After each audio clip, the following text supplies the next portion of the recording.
নমস্কার। আজকের টপিক হচ্ছে ভিটামিন ডি নিয়ে।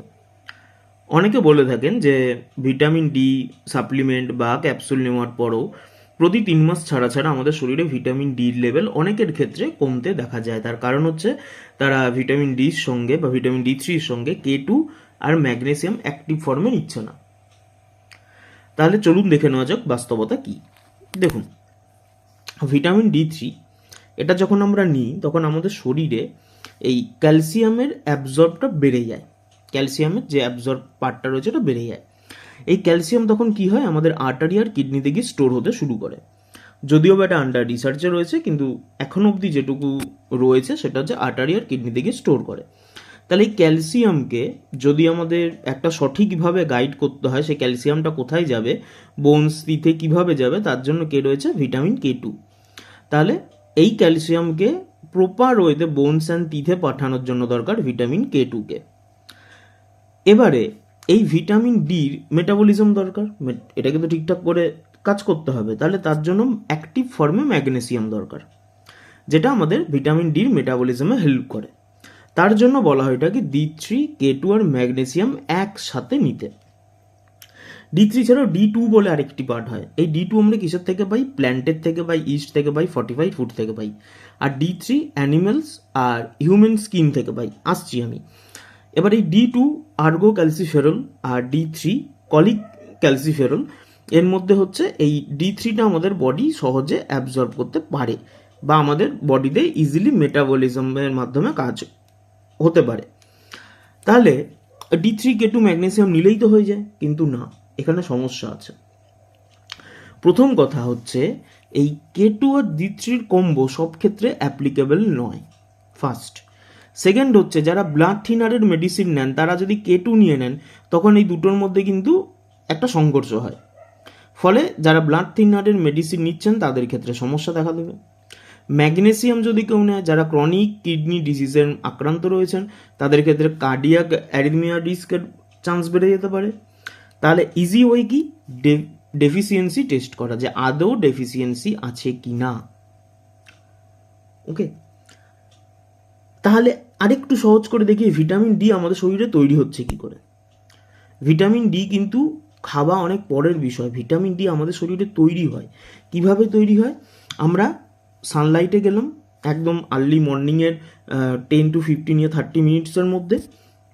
সেখানে কি হচ্ছে, স্কিনে সানলাইটটা লাগলো, আলট্রাভায়োলেট বিটা লাগছে, সেখান থেকে 7 ডিহাইড্রো কোলেস্টেরল যেটা 7-DHC সেটা তৈরি হচ্ছে, যেটা প্রি ভিটামিন D3। এবার সেটা গেল লিভারে গিয়ে 25 হাইড্রক্সি ভিটামিন ডি যেটা ক্যালসিডায়ল তৈরি করছে। এবারে এইটা এখানে দেখুন লিখেছি আমি, if your body needs it, this form is later converted into active vitamin D by the kidney. মানে যদি এই যে এখানে তৈরি হলো 25 হাইড্রক্সি ভিটামিন ডি ক্যালসিডায়ল যেটা, সেটা যদি আপনার দরকার হয় তাহলে ফাইনালি কিডনিতে গিয়ে এটা তৈরি হবে। যদি না হয়, হয়তো আপনার তো বডিতে দরকার নেই ওই ভিটামিন ডি এরটা, তখন সেটা কি করবে, স্টুল দিয়ে বেরোতে পারে, অথবা কিছু কিছু ক্ষেত্রে ফ্যাট টিস্যুতে কনভার্ট হতে পারে। অনেকে দেখবেন ওই জন্য বলে যে ভিটামিন ডি খাওয়া হচ্ছে ফ্যাট সলিউবল, যেহেতু এটা ফ্যাট সলিউবল একটা ভিটামিন তাহলে ফ্যাট বাড়বে। অ্যাকচুয়ালি সেটার জন্য নয়, সে ফ্যাট টিস্যুতে কনভার্ট হচ্ছে কেন, তার মানে তার বডিতে এক্সেস ওটা তৈরি হচ্ছে, ওটা বাইরের থেকে হয় সে নিচ্ছে, অথবা তার বডিতে ওই জিনিসটা কোনোভাবে সে নিচ্ছে, ওই জিনিসটা ন্যাচারালভাবে তো বডিতে হবে না, বডির একটা সিস্টেম রয়েছে, তাহলে বাইরের থেকে সে এক্সেস জিনিসটা নিয়ে নিচ্ছে। তার জন্যই একটা টেস্ট হয় ক্যালসিডায়ল বলে, ঠিক আছে? এই টেস্টটা করে দেখতে হয় তার শরীরে আদৌ কি ভিটামিন ডি লেভেল কম আছে। তাহলে হুট করে কোনোভাবে দেখে নিয়ে ভিটামিন D3 খেতে শুরু করে দিলাম, বা একটা খুব কমন মিথ রয়েছে, আমি অনেকে বলতে শুনেছি ওটা টুকটাক মাঝে মধ্যে নেওয়াই যায়, এটা এমন কোনো ব্যাপার না, অনেক কিছু ব্যাপার। তো সেই দেখুন যেটা আমি এক্ষুনি বললাম ডেফিসিয়েন্সি টেস্ট করা, এখানেও দেখুন সেই জিনিসটা আসছে। আদারওয়াইজ ক্ষেত্রে কিন্তু এটা হিতে বিপরীত ফল দেবে। তবে নর্মালি যদি কেউ মেনটেন করতে চায়, প্রপার তার ডায়েট শিডিউল রয়েছে, কোনো নিউট্রিশনিস্ট তাকে দেখছেন, বা সে হয়তো ওয়ার্কআউট করে, বিভিন্ন পারপাসে তার কিছু মেনটেন করা দরকার, বডিকে মেনটেন করা দরকার, সেই ক্ষেত্রে সে D3, K2 ম্যাগনেসিয়ামের যে চেন রয়েছে এটাকে নিতে পারে। আদারওয়াইজ ক্ষেত্রে যদি কেউ নর্মালি ভেবে থাকেন যে না আমি ভিটামিন ডি3 নেবো, তাহলে অবশ্যই ডেফিসিয়েন্সি টেস্ট করতে হবে, এবং যদি ভিটামিন ডি কম থাকে তাহলে অবশ্যই শুধু ভিটামিন ডি নেবেন। ভিটামিন ডি3 যেটা রয়েছে ডোজ রয়েছে, যেটা আপনাকে আপনার ডক্টর সাজেস্ট করবেন আপনি সেটাই নেবেন। এত বড় চেন নেওয়ার কোনো দরকার নেই, ঠিক আছে? কারণ আপনি নর্মালি খাবার দাবার খাচ্ছেন, সে পালক খাচ্ছেন, মানে যেটা পালং শাক যেটা আর কি, সেইটা খাচ্ছেন, তো ওইখান থেকেই আপনার ওগুলো ফুলফিল হয়ে যাবে। বা আপনি একটা ড্রাই ফ্রুটস খাচ্ছেন কিছু, সেখান থেকেই ফুলফিল হয়ে যাবে। আলাদা করে কিছু সেই জিনিসটার দরকার হয় না। তাও যদি দরকার হয় সেই ক্ষেত্রে আপনার ডক্টর বুঝবে, নিজের থেকে ডাক্তারি করতে যাবেন না, হিতে বিপরীত ফল হবে। আর যারা বডি তৈরি করছে বা জিম করছে বা এক্সারসাইজ করছে, তারা D3K2 ম্যাগনেসিয়াম নিতে পারে, সেটা তাদের মানে যে হেলথ কন্ডিশন রয়েছে সেই অনুপাতে তারা নিতে পারেন, অথবা তিনি যার গাইডেন্সে রয়েছেন তার পারমিশন ওয়াইজ সে নিতে পারে প্রপার ডোজে।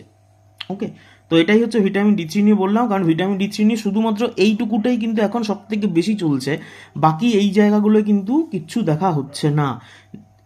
হুট করে যদি নিতে আরম্ভ হয়ে যায়, অল্প বয়সের অনেকে রয়েছে বা অনেকে ইয়ং এজের মধ্যে দেখা যাচ্ছে এইসব করতে গিয়ে কিডনি লিভারের বিভিন্ন ইস্যু তৈরি করছে, অথবা দেখা গেল যে বিভিন্ন রকমের আরও অন্য হেলথ ইস্যু তৈরি হচ্ছে। তাই অবশ্যই এই ব্যাপারে সতর্ক থাকবেন। ভিটামিন ডি3 যদি মনে হচ্ছে ডেফিসিয়েন্সি রয়েছে, তাহলে প্রপার টেস্ট করান। আর সকালবেলা যদি পারেন সব থেকে বেটার হচ্ছে একদম আর্লি মর্নিংয়ে যখন সানরাইজ হচ্ছে 5 to 10 minutes, 15 minutes, maximum 30 minutes ওই সানলাইটটাকে পিঠের দিকে লাগান, কিছুটা পিঠের দিকে কিছুটা সামনের দিকে, বুঝছেন? তাহলেই হবে। ধন্যবাদ, ভালো থাকবেন।